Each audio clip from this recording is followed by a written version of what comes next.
Hello అండి, నమస్తే. Welcome to my channel. ఈరోజు పిల్లలందరికీ ఉపయోగపడే ఒక మంచి వీడియోతో వచ్చేసానండి. పిల్లలకి జ్ఞానం, బుద్ధి, విద్య, వాక్కు, నడవడిక, పెద్దల పట్ల గౌరవం అన్నీ కూడా కలిగి అఖండ విద్యావంతులు అవ్వాలి అంటే తప్పనిసరిగా సరస్వతీదేవి అమ్మవారిని అయితే పూజించాలండి. ఆ అమ్మవారి కటాక్షం లేనిదే కనీసం మనకి వాక్కు అంటే మాట్లాడే విధానం కూడా మనకి తెలియదు. ఆ అమ్మవారి చిన్న చూపు కనుక పిల్లలపైన పడితే చదువులో రాణిస్తారండి, అన్నింట్లో ముందుంటారు. ముఖ్యంగా చదువు మీద ఆసక్తి లేని పిల్లలకి, అలాగే చదివింది గుర్తుంచుకోలేకపోయిన పిల్లలకి, అసలు చదువు అంటేనే ఇంట్రెస్ట్ లేని వారికి, పెద్దల మాటలు వినని వారికి తప్పనిసరిగా ఆ పిల్లల చేత ఈ పూజనైతే చేయించాలండి. అప్పుడే వారు ఒక్కొక్క మెట్టు ఎక్కి పై స్థాయికి ఎదగగలుగుతారు.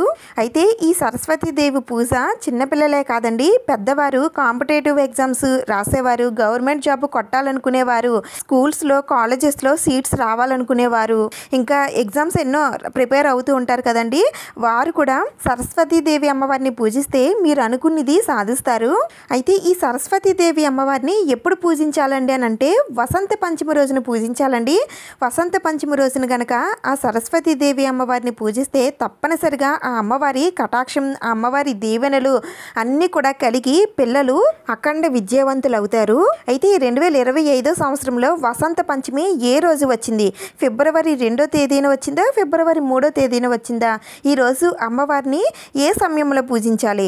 అక్షరాభ్యాసం చేసేవాళ్ళు ఏ సమయంలో చేయాలి? ఏ వయసు పిల్లలకి అక్షరాభ్యాసం చేయించాలి?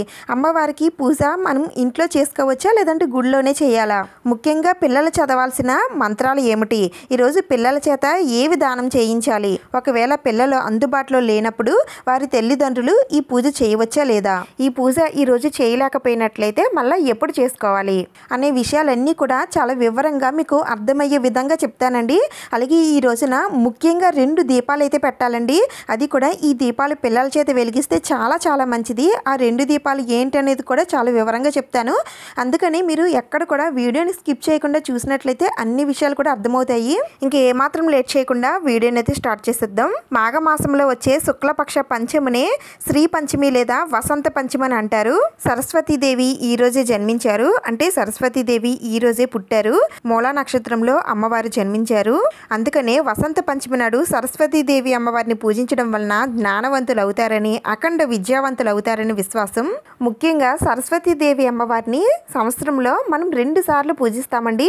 ఒకటి ఈ వసంత పంచమి రోజున, రెండవది దుర్గాదేవి నవరాత్రుల్లో వచ్చే మూలా నక్షత్రం రోజున సరస్వతీదేవి అమ్మవారిని పూజిస్తాము. అయితే ఉత్తరాయణంలో వచ్చే వసంత పంచమి రోజున అమ్మవారిని పూజించడం కానీ, అక్షరాభ్యాసాలు చేయించడం కానీ చేస్తే చాలా చాలా మంచిదండి. అందుకని ఈ రోజున ఎవ్వరు కూడా మిస్ చేసుకోకండి. పిల్లలకి ఎవరికైనా అక్షరాభ్యాసాలు అవి చేయించాలనుకుంటే తప్పనిసరిగా చేయించండి.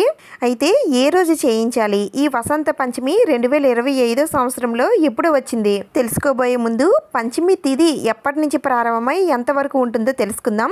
2025 ఫిబ్రవరి 2వ తేదీన ఆదివారం మధ్యాహ్నం 12:27 ప్రారంభమై ఫిబ్రవరి 3వ తేదీన సోమవారం ఉదయం 10:13 వరకు పంచమి తిథి ఉంటుంది. మనకి ఈ క్యాలెండర్లో ఫిబ్రవరి 3వ తేదీన సోమవారం వసంత పంచమిగా ఉన్నప్పటికీ మన పండితులు ఫిబ్రవరి 2వ తేదీన ఆదివారం ఈ వసంత పంచమి జరుపుకోవాలని చెబుతున్నారండి. ఎందుకంటే మనకి 3వ తేదీన ఉదయాన్నే 10 గంటలతో మనకి పంచమి తిథి అయిపోతుంది. తర్వాత నుంచి మనకి షష్ఠి తిథి అనేది వచ్చేస్తుందండి. షష్ఠి తిథి ప్రారంభమైన తర్వాత మనం ఏ పని చేసినా సరే అంతగా కలిసి రావు. పంచమి రోజు చేసే ఏ పనైనా సరే విజయవంతం అవుతుందండి. ముఖ్యంగా ఈ రోజున సరస్వతీదేవి పూజే కాదండి, పెళ్లిళ్ళు, గృహ ప్రవేశాలు, శుభకార్యాలు ఇలా ఎన్నో కార్యాలకి శ్రీకారం చుడతారు. అందుకనే ఫిబ్రవరి 2వ తేదీన ఆదివారం నాడే ఈ వసంత పంచమి జరుపుకోవాలని మన పండితులు చెబుతున్నారు. అయితే ఈ పంచమి తిథి ఉన్నప్పుడే అమ్మవారికి పూజ అయినా లేదంటే శుభకార్యాలైనా సరే చేసుకోవాలి. టైమింగ్స్ కూడా చెప్తానండి. దానికన్నా ముందుగా మనకి ఈ సంవత్సరం వసంత పంచమి ఆదివారం వచ్చింది కాబట్టి పిల్లలందరూ కూడా ఇంటి దగ్గరే ఉంటారు కాబట్టి చక్కగా వారి చేత తప్పనిసరిగా అమ్మవారికి పూజనైతే చేయించండి. చక్కగా పిల్లలకి తలస్నానం చేయించి తెలుపు బట్టలు కానీ లేదంటే పసుపు బట్టలు కానీ వేయించి పీఠాన్ని అయితే ఏర్పాటు చేసుకోండి. పూజా మందిరంలో ఎక్కువ ప్లేస్ ఉందని అనుకుంటే పూజా మందిరంలోనే చేసుకోవచ్చు. ముందుగా అయితే అమ్మవారికి ఎంత ఇష్టమైన సరస్వతి ముగ్గు లేదా సరస్వతి యంత్రం అంటారండి. ఈ ముగ్గునైతే ప్రతి ఒక్కరూ పూజా పీఠం పైన కానీ లేదంటే పూజా పీఠం ముందర కానీ లేదంటే ఒక ప్లేట్లో కానీ తప్పనిసరిగా ఈ ముగ్గునైతే వేసుకోండి. నేను ఇక్కడ 2 దీపాలు కూడా పెట్టుకున్నానండి. ఇలా దీపాలు పెట్టుకోవచ్చు, లేదంటే అమ్మవారిని నేరుగా ఈ ముగ్గు పైనే పెట్టుకొని మీరు పూజనైతే చేసుకోవచ్చు. పూజ ఎలా చేయాలో తెలుసుకోబోయే ముందు 2 దీపాలు పెట్టాలని చెప్పాను కదండి. అందులో మొదటిది పిండి దీపం అయితే పెట్టాలి. దానికోసం పిండిని సిద్ధం చేసుకోవాలి. దానికోసం మినప్పప్పు తీసుకోవాలండి. చాయ్ మినప్పప్పు ఉంటుంది కదా, అదైతే తీసుకోవాలి. ఎక్కువేమీ అవసరం లేదండి. 2 లేదా 3 గుప్పెట్లు వేస్తే సరిపోతుంది. ఇప్పుడు ఈ పప్పును బాగా కడిగి మళ్ళీ నీళ్లు వేసుకొని నానబెట్టుకోవాలండి. మరి గంటలు నానబెట్టవలసిన అవసరం ఏమీ లేదండి. కనీసం 15 నిమిషాలు ఈ మినప్పప్పు నానితే సరిపోతుంది. ఇప్పుడు ఈ వాటర్ అంతటిని కూడా ఫిల్టర్ చేసేసుకోవాలండి. మన దగ్గర ఇలాంటి గిన్నెలు అవి ఉంటాయి కదండి, కన్నాలు ఉన్నటువంటి గిన్నెలో ఈ పప్పుని వేసేసుకుంటే దానిలో ఉన్న వాటర్ అంతా కూడా సపరేట్ అయిపోతుంది. పప్పులో ఎక్కువ వాటర్ లేకుండా చూసుకుంటే మనకి ప్రమద అనేది చేసుకోవడానికి వీలుగా ఉంటుంది. అందుకని ఒక 10 నిమిషాల పాటు పప్పును అలా వదిలేయండి. ఆ తర్వాత మిక్సీ జార్ ఒకటి తీసుకొని ఈ పప్పును అంతటిని కూడా అందులో వేసేయాలండి. ఈ పప్పుతో పాటుగా కొద్దిగా బెల్లం వేసుకోవాలండి. 1 స్పూన్ బెల్లం వేస్తే సరిపోతుంది. ఆ తర్వాత ఆవు పాలు ఉంటే వేయండి, లేదంటే మీ దగ్గర ఏ పాలు ఉంటే ఆ పాలు కొద్దిగా వేసుకోండి. ఎక్కువ అసలు వేయకూడదు. ఇప్పుడు దీన్ని గ్రైండ్ చేసేసుకోండి. పిండి ఎంత గట్టిగా ఉంటే మనకి ప్రమిద అంత బాగా వస్తుందండి. అందుకని పాలు చాలా తక్కువ వేసుకోవాలండి. ఒకవేళ పాలు లేకపోయినట్లయితే నీళ్లు కూడా వేయచ్చు. ఇలా పిండిని సిద్ధం చేసుకొని పక్కన పెట్టుకోండి. ఇప్పుడు పూజలో ఏమేమి వస్తువులు పెట్టుకోవాలో చెప్తాను. దానికోసం పూజా పీఠాన్ని అయితే ఏర్పాటు చేసుకోవాలండి. పూజా పీఠం పైన అమ్మవారికి ఎంత ఇష్టమైన తెల్లని వస్త్రాన్ని అయితే పరచుకోండి. అలాగే అమ్మవారి వాహనమైనటువంటి హంసల్ని అలాగే నెమలి పించాలని కూడా నేను ఈ విధంగా డెకరేట్ చేసుకున్నాను. మీ దగ్గర ఉన్న వస్తువులతో మీకు నచ్చినట్టుగా డెకరేట్ చేసుకోండి. పూజలో కూడా ఈ వస్తువు లేదు ఆ వస్తువు లేదని అనుకోకుండా మీ దగ్గర ఉన్న వస్తువులన్నీ కూడా పెట్టుకొని పూజనైతే చేసుకోండి. కానీ పూజ మాత్రం పిల్లల చేత భక్తి శ్రద్ధలతో చేయించండి. ముందుగా పీఠం పైన ఇలా ఒక తమలపాకు పెట్టుకొని దాంట్లో కొద్దిగా బియ్యం వేసి కొద్దిగా పసుపు కుంకుమలు కూడా ఉంచుకోవాలి. తర్వాత దీనిపైన సరస్వతీదేవి అమ్మవారి ఫోటోని అయితే పెట్టుకోవాలండి. మీ దగ్గర సరస్వతీదేవి అమ్మవారి ఫోటో ఉంటే పెట్టుకోండి, లేదంటే ఇలా లక్ష్మీదేవి, వినాయకుడు, సరస్వతీదేవి ముగ్గురు కలిసి ఉన్నటువంటి ఫోటోలు అయితే ఉంటాయి కదండి, అదైనా సరే పెట్టుకోవచ్చు. ఇది కూడా మా దగ్గర లేదండి అని అనుకుంటే లక్ష్మీదేవి అమ్మవారి ఫోటోని అయితే పెట్టుకోండి. ఇక్కడ ఒక విషయం అండి, మనకి ఆల్రెడీ శ్యామలాదేవి నవరాత్రులు అనేవి నడుస్తున్నాయండి. ఆ నవరాత్రుల్లోనే మనకి ఈ వసంత పంచమి కూడా వస్తుంది కాబట్టి ఈ వసంత పంచమి రోజున ఎవరైతే శ్యామలాదేవి నవరాత్రులు చేసుకుంటున్నారో ఆ అమ్మవారి దగ్గరే మీరు ఈ పూజనంతటిని కూడా చేసుకోవచ్చండి. అదే పూజా పీఠం పైన మీరు ఈ పూజను అంతటిని కూడా చేసుకోవచ్చు. సరస్వతీదేవి అమ్మవారికి మరో రూపమే శ్యామలాదేవి అమ్మవారు. అందుకని మీరు ఆ అమ్మవారి దగ్గర అయినా సరే మీరు ఈ పూజను అయితే చేసుకోవచ్చు. అయితే వసంత పంచమి రోజున అమ్మవారికి చేసే పూజ ఏ సమయంలో చేయాలనంటే ఈరోజు వారం, వర్జ్యం, యమగండం, దుర్ముహూర్తం ఇలాంటివి ఏమీ కూడా చూడరండి. ఈ రోజు అంతా కూడా మంచిదిగానే పరిగణిస్తారు. అందుకని అలాంటివి ఏమీ ముహూర్తాలు ఏమీ చూడకుండానే అన్ని పనులు కూడా చేసుకోవచ్చు. పిల్లలకి చేసే అక్షరాభ్యాసాలు కూడా ఎలాంటి ముహూర్తం అది లేకుండానే పంచమి తిథి ఉన్న గడియల్లో అక్షరాభ్యాసాలు అవి చేయిస్తారండి. పంచమి తిథి 2వ తేదీన మధ్యాహ్నం నుండి స్టార్ట్ అవుతుంది కాబట్టి అమ్మవారికి చేసే పూజ సాయంత్రం వేళలో చేసుకుంటే మంచిదండి. ఒకవేళ ఈ రోజు సాయంత్రం మీకు పూజ చేయడానికి కుదరకపోయినట్లయితే 3వ తేదీన ఉదయం 10 గంటల వరకు మనకి పంచమి తిథి ఉంటుంది కాబట్టి ఆ లోపైన సరే మీరు అమ్మవారికి పూజ అనేది చేసుకోవచ్చు. పూజ సమయాలు కూడా మాకు కావాలండి అని అంటే ఇక్కడ స్క్రీన్ పైన ఇస్తాను చూడండి. ఈ సమయంలో అమ్మవారికి పూజ చేసుకోవడమైనా లేదంటే అక్షరాభ్యాసాలైనా లేదంటే ఏదైనా శుభకార్యాలు చేసుకోవడమైనా సరే చేసుకోవచ్చు. ఇంకా పూజలో నా దగ్గర ఉన్నటువంటి సరస్వతీదేవి అమ్మవారి విగ్రహాన్ని పెట్టుకున్నానండి.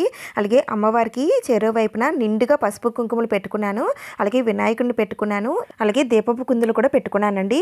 ఈ దీపాలు మీరు ఎన్నైనా సరే పెట్టుకోవచ్చు. ఇప్పుడు అమ్మవారి పూజలో ముఖ్యంగా 2 దీపాలు పెట్టుకోవాలని చెప్పాను కదండి. ఆ దీపాలు ఎలా పెట్టుకోవాలో చూపిస్తున్నాను. ముందుగా నేను ఇక్కడ ఇలాంటి ఒక లోటస్ ఫ్లవర్ అయితే తీసుకున్నానండి. దీని ప్లేస్లో మీరు ఇత్తడి ప్లేట్ తీసుకోవచ్చు, లేదంటే తమలపాకులు కూడా తీసుకోవచ్చండి. ముందుగా మనం తయారు చేసుకొని తీసుకొని పెట్టుకున్న పిండి ఉంది కదండి, ఆ పిండితో ఇప్పుడు ప్రమిదని అయితే చేయాలి. నేరుగా మనం పిండిలో చేయి పెట్టేస్తే ఆ పిండి అంతా కూడా చేతికి అంటుకుపోతుందండి. అందుకని కొంచెం చేతిని కొంచెం తడి చేసుకోవాలి. అలాగే ఈ తమలపాకు పైన కూడా తడి చేయాలి. ఇప్పుడు కొద్దిగా పిండి తీసుకొని ఇలా బాల్లా చేసి ఇలా తమలపాకు పైన పెట్టి మధ్యలో గుంతలాగా చేసుకుంటే మనకి ప్రమిద అనేది తయారైపోతుంది. మరి ఎక్కువగా తడి చేయకండి, పిండి అంతా కూడా జారిపోతుంది. ఇది చాలా టైట్గా ఉండాలి.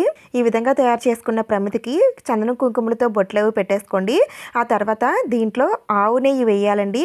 ఇంట్లో ఉంటే వేయండి, లేదంటే ఒక ప్యాకెట్ అయితే తెచ్చుకోండి. ఈరోజు తప్పనిసరిగా ఆవు నెయ్యితో దీపారాధన చేస్తే చాలా చాలా మంచిదండి. ఇప్పుడు దీంట్లో పువ్వొత్తులు అంటారు కదండి, కుంభవంతులు, అది ఒక్కటి వేసుకోవాలి.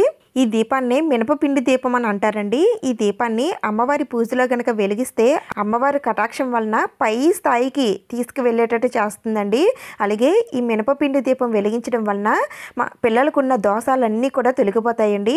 ఇంకా రెండో దీపం ఎలా పెట్టుకోవాలో చూపిస్తున్నానండి. దీనికోసం కూడా నేను ఇక్కడ ఒక లోటస్ ఫ్లవర్ తీసుకున్నాను. దీని ప్లేస్లో మీరు ఏదైనా ప్లేటు లేదంటే తమలపాకు తీసుకోండి.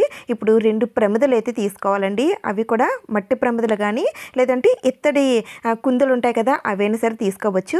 వీటికి ఇలా పసుపుతో కానీ చందనం కుంకుమలతో కానీ బొట్లు పెట్టి ఒక ప్రమిద పైన ఇంకొక ప్రమిద పెట్టాలండి. దీంట్లో కూడా ఆవు నెయ్యి వేసి 3 ఒత్తులు విడిగా వేసుకోవాలి. అంటే 2 ఒత్తులు కలిపి ఒక ఒత్తుగా చేసి మొత్తం 3 ఒత్తులు వేయాలండి. ఈ 3 ఒత్తులు కూడా జ్ఞానానికి, వాక్కి, విద్యకి ప్రతీక. దీనినే సరస్వతి దీపం అని అంటారండి. ఈ దీపం కనుక పిల్లలు వెలిగించినట్లయితే జ్ఞానం, బుద్ధి, అలాగే మంచి వాక్కు, మంచి విద్య అన్నీ కూడా లభిస్తాయి. ఈ విధంగా 2 దీపాలతో పాటు పూజకు కావాల్సిన అన్ని వస్తువులు కూడా నేను పెట్టేసుకున్నానండి. ఇప్పుడు పూజ ఎలా చేయాలో చూద్దాం.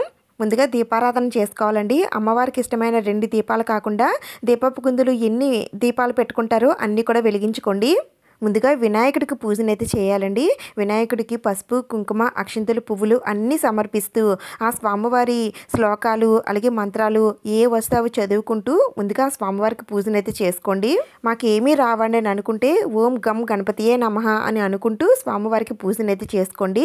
తర్వాత స్వామివారికి ధూపం చూపించి నైవేద్యం నివేదన చేయండి. స్వామివారికి బెల్లం కానీ, అటుకులు కానీ, లేదంటే ఏవైనా పళ్ళు కానీ, లేదంటే ఇంట్లో తయారు చేసిన ప్రసాదాలు ఏవైనా సరే పెట్టొచ్చండి. తర్వాత నీరాజనం సమర్పించి కొద్దిగా అక్షింతలు స్వామివారి పాదాల దగ్గర వేసి పూజలో ఎలాంటి విఘ్నాలు అవి రాకుండా చూడు తండ్రి అని స్వామివారికి ముందుగా దండం పెట్టుకోండి. ఆ తర్వాత సరస్వతీదేవి పూజనైతే ప్రారంభించాలి. ముందుగా అమ్మవారికి ఇష్టమైన సరస్వతి యంత్రం ముగ్గైతే వేసుకున్నాం కదండి, దాని దగ్గర పెట్టిన దీపపు కుందులైతే నేను వెలిగిస్తున్నాను. ఆ తర్వాత ఈ ముగ్గు పైన కొద్దిగా అక్షింతలు ఉంచి ముందుగా ఆ యంత్రానికి దండం పెట్టుకోండి. ఆ తర్వాత అమ్మవారికి అభిషేకం చేయాలండి. ఈ వసంత పంచమి రోజున అమ్మవారికి పంచామృతాలతో కానీ, పాలతో కానీ, లేదంటే పసుపు కుంకుమ జలాలతో కానీ అభిషేకం చేస్తే చాలా చాలా మంచిదండి. మీ దగ్గర కనుక అమ్మవారి విగ్రహం ఉన్నట్లయితే ఈ విధంగా అభిషేకం అయితే చేసుకోండి. ఒకవేళ మా దగ్గర అమ్మవారి అభిషేకం లేదండి, ఓన్లీ ఫోటో మాత్రమే ఉందని అనుకుంటే మీరు ఆ ఫోటో దగ్గర అయినా సరే పూజ చేసుకోవచ్చు. లేదంటే ఒక పసుపు ముద్దను తయారు చేసుకొని అమ్మవారి రూపంగా పెట్టుకొని మీరు పూజనైతే చేసుకోవచ్చండి. అయితే ఈ పసుపు ముద్ద అమ్మవారికి మీరు అభిషేకం అయితే చేయలేరు, కానీ అభిషేక ద్రవ్యాలని ఏదైనా పువ్వుతో కానీ ఆకుతో కానీ అమ్మవారి పైన చిలకరిస్తే అభిషేకం చేస్తున్నట్టుగానే అవుతుందండి. ఆ పసుపు అమ్మవారిని కూడా మీరు ఏదైనా ప్లేట్లో పెట్టుకోవచ్చు. లేదంటే ముందుగా నేను సరస్వతి యంత్రం ముగ్గు ఉంది కదండి, ఆ ముగ్గు పైన సరే మీరు పసుపు అమ్మవారిని పెట్టుకొని పూజనైతే చేసుకోవచ్చు.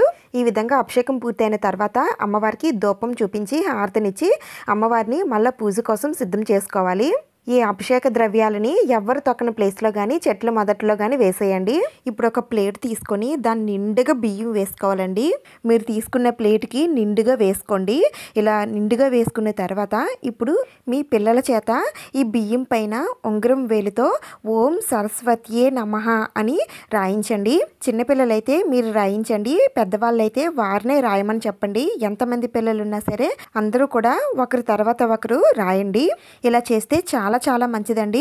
అక్షరాభ్యాసం టైంలోనే కాదు, అమ్మవారికి పూజ చేసేటప్పుడు ఈ విధంగా రాస్తే మంచిది. ఇలా రాసిన తర్వాత ఈ బియ్యంలో కొద్దిగా పసుపు కుంకుమలు ఉంచి ఆ తర్వాత దీంట్లో మీరు అమ్మవారిని నేరుగా పెట్టుకోవాలనుకుంటే పెట్టుకోవచ్చు. లేదు అంటే నేను ఇక్కడ నా దగ్గర ఇలా వైట్ లోటస్ ఫ్లవర్ అయితే ఉందండి, నేను దీంట్లో అమ్మవారిని అయితే పెట్టుకుంటాను.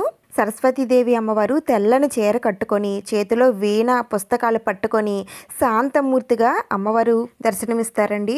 సరస్వతీదేవి అమ్మవారు చదువుల్ని ప్రసాదించే దేవతగానే కాకుండా సంగీతం నుండి కూడా ఆమె ఉద్భవించింది కాబట్టి ఆమెను సంగీత దేవతగా కూడా పరిగణిస్తారండి. అందుకనే సరస్వతీదేవి అమ్మవారిని వాగీశ్వరి, భగవతి, శారద, వీణావాణి, వాగ్దేవి వంటి ఎన్నో పేర్లతో పిలుస్తారు. నా దగ్గర ఇలా చిన్న వీణ అయితే ఉందండి. నేను దీన్ని కూడా పూజలో పెట్టుకుంటున్నాను. అలాగే ముందు నేను ఒక చిన్న బుక్ అయితే పెట్టాను కదండి. ఈ బుక్ కూడా మా వారిదండి. జేబులో ఎప్పుడూ పెట్టుకుంటారు, అన్నీ కూడా దీంట్లో రాసుకుంటారండి. ఇలాంటి ముఖ్యమైన ఏవైనా బుక్స్ ఉంటే తప్పనిసరిగా పూజలో పెట్టుకోండి. అలాగే మీరు సంగీత కళలకి సంబంధించిన వారైతే సంగీతానికి సంబంధించిన వస్తువులు ఏమైనా ఉంటే అవి కూడా పూజలో పెట్టుకోండి. చాలా చాలా మంచిది. ఈ రోజు కనుక చిన్నపిల్లలకి అక్షరాభ్యాసం చేయిస్తే ఆ పిల్లలు అమ్మవారి కటాక్షం వలన విద్యావంతులు అవుతారండి. అయితే ఏ వయసు పిల్లలకి అక్షరాభ్యాసం చేయించాలనంటే పూర్వకాలంలో 5వ ఏట అంటే 5వ సంవత్సరంలో చేయించేవారండి. కానీ ఇప్పుడు జనరేషన్ మారింది కదా, పైగా పిల్లలు కూడా ఫాస్ట్గా ఉంటున్నారు. ఇంకా చెప్పాలంటే వాళ్ళ గోల భరించలేక 3వ సంవత్సరం నుండే పిల్లలకి అక్షరాభ్యాసం చేయించి స్కూల్లో వేసేస్తున్నారండి. 3వ సంవత్సరం నుండి 5వ సంవత్సరం వరకు పిల్లలకి అక్షరాభ్యాసం అనేది చేయించవచ్చు. ఈ రోజు చేసే అక్షరాభ్యాసాలు కానీ లేదంటే అమ్మవారికి చేసే పూజ కానీ ఏవైనా సరే మనం ఇంట్లో చేసుకోవచ్చండి. లేదు అంటే గుడిలో అయినా సరే చేసుకోవచ్చు. మీకు దగ్గరలో సరస్వతీదేవి అమ్మవారి టెంపుల్ ఉంటే అక్కడికి వెళ్ళి అమ్మవారికి పూజనైతే చేయించుకోండి. ముఖ్యంగా చిన్నపిల్లలకి వయసు పెరుగుతున్నా సరే మాటలు అనేవి సరిగ్గా రావండి. అలాంటి వారు సరస్వతీదేవి అమ్మవారికి పూజ చేసుకుంటే చక్కగా మాట్లాడతారండి. అలాగే మొండిగా ఉన్న పిల్లలు, తల్లిదండ్రులు మాట వినని పిల్లలు, బాగా చదవలేని పిల్లలు, స్కూల్కి సరిగ్గా వెళ్ళలేని పిల్లలు, వీరందరూ కూడా తప్పనిసరిగా ఈరోజు సరస్వతీదేవి అమ్మవారికి పూజనైతే చేయించండి. అజ్ఞానం అనే అంధకారాన్ని దూరం చేసే విజ్ఞానం, విజ్ఞాన కాంతిని వెదజల్లే దేవతే సరస్వతీదేవి. ఏదైనా కారణం వలన ఈరోజు అమ్మవారికి పూజ చేయడం కుదరకపోయినట్లయితే మూలా నక్షత్రం ఏ రోజు వస్తుందో ఆ రోజు అమ్మవారికి పూజ అనేది చేసుకోవచ్చండి. ఈరోజు మీ పిల్లల చేత ఎవరికైనా పేద పిల్లలకి పుస్తకాలు కానీ పెన్నులు కానీ లేదంటే వారిని స్కూల్లో చేర్పించడం కానీ ఇలాంటివి ఏమైనా సరే చేయించండి. చాలా చాలా మంచిది. ఇంకా పూజలో ఈ విధంగా పలక మీద కానీ లేదంటే పుస్తకం మీద కానీ ఓం సరస్వతియే నమః అనే మంత్రం రాసి పూజలో పెట్టుకుంటే చాలా చాలా మంచిదండి. అలాగే పూజలో మీ పిల్లల తాలూకా బుక్స్ కానీ లేదంటే వ్యాపార స్థలాల్లో ఉన్న పద్దు బుక్కులు కానీ లేదంటే ఏవైనా ఇంపార్టెంట్ బుక్స్ కానీ ఏదైనా కాగితాలు కానీ అవన్నీ కూడా పూజలో పెట్టుకోండి. లేదంటే మీ పిల్లలు ఏ సబ్జెక్ట్లో వీక్గా ఉన్నారో ఆ బుక్స్ పెట్టుకున్నా సరిపోతుంది. అలాగే పెన్నులు, పెన్సిల్స్ అవి కూడా పూజలో పెట్టుకోండి. ఎవరికైనా ఇవ్వాలి అని అనుకుంటే కాస్త ఎక్కువగా తెచ్చుకొని పూజలో పెట్టుకున్న తర్వాత ఆ పెన్నులు, పెన్సిల్స్, బుక్స్, స్లేట్స్ అన్నీ కూడా పిల్లలకి పంచి పెడితే చాలా చాలా మంచిదండి. ఇలా అన్నీ పెట్టేసుకున్న తర్వాత ముందుగా దీపారాధన చేసుకోవాలండి. మనం 2 దీపపు కుందులు పెట్టుకున్నాం కదా, వాటిని వెలిగించాలి. అయితే వాటిని పిల్లల చేత వెలిగిస్తే చాలా చాలా మంచిదండి. ఈ పూజ అంతా కూడా పిల్లల చేత చేయించాలి. అమ్మవారికి అభిషేకమైన పూజ అయినా లేదంటే దీపాలు వెలిగించడమైనా ఏవైనా సరే పిల్లల చేత చేయించండి. పిల్లలు అందుబాటులో లేకపోయినట్లయితే వారి పేరు చెప్పి మీరే చేయండి. ఇలా దీపారాధన చేసిన తర్వాత ఈ దీపాల దగ్గర కొద్దిగా పసుపు, కుంకుమ, అక్షింతలు వేసి ముందుగా ఆ దీపలక్ష్మికి దండం పెట్టుకోండి. ఇక్కడ ఒక చిన్న విషయం అండి, అమ్మవారి విగ్రహాలు అవి మీ దగ్గర లేకపోయినట్లయితే ఆ అమ్మవారు దీపంలోనే కొలువై ఉంటారు కాబట్టి ఈ దీపాలు పెట్టుకొని ఆ దీపంలోనే అమ్మవారు ఉన్నట్టుగా భావించి ఆ దీపానికి పూజ అనేది చేసుకోవచ్చండి. ఇప్పుడు అమ్మవారి పాదాలపైన కొద్దిగా పసుపు, కుంకుమ, అక్షింతలు వేసి ధూపం చూపించి ఆ అమ్మవారికి ఆహ్వానం పలికి దండం పెట్టుకోండి. ఇప్పుడు సరస్వతీదేవి అమ్మవారి అష్టోత్తరాలు, శ్లోకాలు, ద్వాదశ నామాలు, మంత్రాలు ఇలా మీకు ఏదొస్తే అవన్నీ కూడా చదువుకుంటూ అమ్మవారికి ఎంతో ఇష్టమైన తెల్లని కలువు పువ్వులతో కానీ లేదంటే మీకు దొరికినటువంటి వైట్ పువ్వులతో కానీ అమ్మవారిని పూజించాలి. అలాగే అమ్మవారికి పసుపు, కుంకుమతో, అక్షింతలతో కూడా అమ్మవారిని పూజించండి. ఈ పూజ అంతా కూడా పిల్లలే చేయాలి. వారికి మంత్రాలు వచ్చి ఉంటే మంత్రాలు చెప్పించండి, లేదంటే మీరు చదువుతూ వారి చేత పూజ చేయించండి. ఇక్కడ నేను చెప్పినవన్నీ కూడా ఇక్కడ స్క్రీన్ పైన ఇస్తాను, వాటిని చూసి చదువుకోండి. మేము ఇవేమీ చదవలేమండి లేరండి అని అనుకునేవారు ఓం శ్రీ సరస్వతియే నమః అనే మంత్రం 21 సార్లు చదువుకుంటూ మీరు అమ్మవారికి పూజనైతే చేసుకోండి. చాలా చాలా మంచి ఫలితాలు అయితే కలుగుతాయి. అయితే ఈరోజు పూజ చేసుకునేవారు ఉపవాసం ఉండాలనే నియమం ఏమీ లేదండి. పిల్లలు ఉపవాసంతో ఉండలేరు కాబట్టి ఒకవేళ పెద్దలు ఉండాలనుకుంటే పూజ అయ్యేంత వరకు ఉపవాసం ఉంటే మంచిది. ఉపవాసం లేకపోయినా సరే సాయంత్రం వేళల్లో చక్కగా మీరు స్నానం అది చేసి పూజ అనేది చేసుకోవచ్చండి. అయితే నాన్ వెజ్ లాంటిది ఏమి కూడా తినకూడదండి. అలాగే ఈరోజు అబద్ధాలు ఆడడం లేదంటే చెడుగా మాట్లాడడం లాంటివి ఏమి కూడా చేయకూడదు. ఈరోజు అమ్మవారికి నైవేద్యంగా పాలుతో తయారు చేసినటువంటి పరమాన్నం కానీ క్షీరాన్నం కానీ దధ్యోజనం కానీ ఇలా తెలుపు రంగులో ఉన్నటువంటి నైవేద్యాలు నివేదన చేయాలి. ఇవేమి చేయలేకపోయినట్లయితే పాలు కానీ పెరుగు కానీ వెన్న కానీ అరటిపళ్ళు తొక్క తీసి లోపల ఉండే తెల్లని అరటిపళ్ళు కానీ అమ్మవారికి సమర్పించాలండి. ముఖ్యంగా ఈరోజు అమ్మవారికి ఇలా తమలపాకు ఒకటి తీసుకొని దాంట్లో కొద్దిగా తేనె వేసి అమ్మవారికి సమర్పించాలండి. ఈ విధంగా అమ్మవారికి సమర్పిస్తే ఆ అమ్మవారి కటాక్షం అనేది మనకి కలుగుతుందండి. ఈ విధంగా నైవేద్యం పెట్టిన తర్వాత ఈ తేనెను తమలపాకుతో సహా పిల్లలకి తినిపించాలండి. ఈ విధంగా చేస్తే తప్పకుండా పిల్లల్లో మార్పు అనేది వస్తుందండి. వచ్చే సంవత్సరానికల్లా పిల్లల్లో ఆ మార్పు అనేది మీరు గమనిస్తారు. ఆ తర్వాత అమ్మవారికి తాంబూలం కూడా సమర్పించి తెల్లగా ఉన్నటువంటి నారికేలన్నీ అమ్మవారికి నైవేద్యంగా నివేదన చేయాలండి. తప్పనిసరిగా కొబ్బరికాయనైతే కొట్టండి. ఇంకా అమ్మవారికి కర్పూర నీరాజనం సమర్పించి కొద్దిగా అక్షింతలు పువ్వులు అమ్మవారి పాదాల దగ్గర వేసి మగవారైతే సాష్టాంగ నమస్కారం, ఆడపిల్లలైతే మోకాళ్ళ పైన నమస్కారం చేసుకొని మీ చదువుకు సంబంధించిన కోరికలు అంటే ఎగ్జామ్స్ బాగా రాయాలని, అందరికన్నా ముందుండాలని, మంచి జాబ్ రావాలని, జీవితంలో ఉన్నత స్థాయికి ఎదగాలని, మీరెప్పుడు నా వెంటే ఉండాలని అని చెప్పుకుంటూ ఆ అమ్మవారికి దండం పెట్టుకోండి. చిన్నపిల్లలకే కాదండి పెద్దవారు కూడా ఏవైనా కొత్తగా నేర్చుకోవాలనుకున్నా సరే ఈరోజు చాలా మంచిదండి. అందుకని చిన్న పెద్ద అందరూ కూడా తమ తమ ఆశయాలు నెరవేరాలని కోరుకుంటూ ఆ అమ్మవారికి పూజనైతే చేసుకోండి. ఈ విధంగా వసంత పంచమి రోజున సరస్వతీదేవి అమ్మవారిని ఇంట్లో ఇలా పూజించాలండి. ఇంట్లో పూజ చేసుకోలేని వారు గుడికి వెళ్ళి అమ్మవారిని పూజించవచ్చు. ఇంకా పూజా పీఠాన్ని ఎప్పుడు కదపాలంటే ఆదివారం సాయంత్రం పూజ చేసుకునేవారు సోమవారం ఉదయం కూడా మళ్ళీ అమ్మవారికి దీపారాధన చేసుకొని అమ్మవారి పీఠాన్ని కదిపేయండి. ఒకవేళ సోమవారం ఉదయం పూజ చేసుకునేవారు పూజ అయిన అనంతరం అమ్మవారి పీఠాన్ని కదిపేయచ్చు. పూజా మందిరంలో చేసుకున్న వారికి ఇవేమీ వర్తించవు. ఇంకా పూజలో పెట్టిన దీపాలు కొండెక్కిన తర్వాత పిండి దీపం అందులో ఉన్న ఒత్తి తీసేసి ఆ పిండిని ఆవుకి పెట్టేయండి. లేదంటే చీమలకి కానీ పక్షులకి కానీ వేసేయండి. ఇంకా ప్రమిద దీపాలు అయితే దానిలో ఉన్న ఒత్తులు తీసేసి ఆ ప్రమిదలు వాష్ చేసుకొని పెట్టుకుంటే నెక్స్ట్ పూజకు ఉపయోగించుకోవచ్చు. ఇంకా అమ్మవారి దగ్గర పెట్టిన నైవేద్యాలు మీరు తినొచ్చండి, అలాగే పిల్లలు తినొచ్చు. ఇంకా బయట ఉన్న పిల్లలకి కూడా పంచిపెట్టాలనుకుంటే పంచిపెట్టవచ్చు. అలాగే బుక్స్ పెన్నులు అన్నీ కూడా ఎక్కువ పెట్టినట్లయితే పేద పిల్లలకి కానీ లేదంటే మీ చుట్టుపక్కల ఉన్న పిల్లలకి కానీ పంచిపెట్టండి. ఇంకా అమ్మవారి కింద వేసిన బియ్యాన్ని నెక్స్ట్ డే మీరు ఏదైనా గుడికి వెళ్ళి అక్కడున్న బ్రాహ్మణులకి ఈ బియ్యాన్ని దానం చేసేయండి. అలా మాకు ఎవరు లేరండి అని అనుకుంటే ఈ బియ్యంతో ఏదైనా పాయసాన్నం కానీ పులిహోర కానీ చేసి గుడి దగ్గర ఉన్న పేదవాళ్ళు ఉంటారు కదండి వారికి పంచిపెట్టేయండి. ఇంకా పూజ చేసినటువంటి పసుపు కుంకుమలు పిల్లలకి రోజు కుంకుమని నుదుటిన ధారణ చేయండి. పసుపునైతే నాన్ వెజ్ తినని రోజున వంటల్లో వాడుకొని పిల్లలకి పెట్టండి.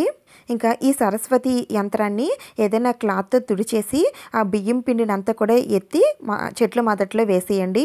ఇంకా ఈ వీడియోలో ఏమైనా మీకు డౌట్స్ ఉంటే నేను కామెంట్స్లో అడగండి, నేను తప్పకుండా రిప్లై ఇస్తాను. ఈ వీడియో మీకు యూజ్ అయింది నచ్చిందని అనిపిస్తే ప్లీజ్ ఒక లైక్ అయితే చేయండి. మీరు చేసే ఈ లైక్ మరికొందరికి ఈ వీడియోని సజెస్ట్ చేస్తుంది. తప్పకుండా సబ్స్క్రైబ్ కూడా చేసుకోండి. నెక్స్ట్ రథసప్తమి పూజ వీడియో రాబోతుంది, అందరూ చూడండి. మళ్ళీ కలుద్దాం. Thank you for watching.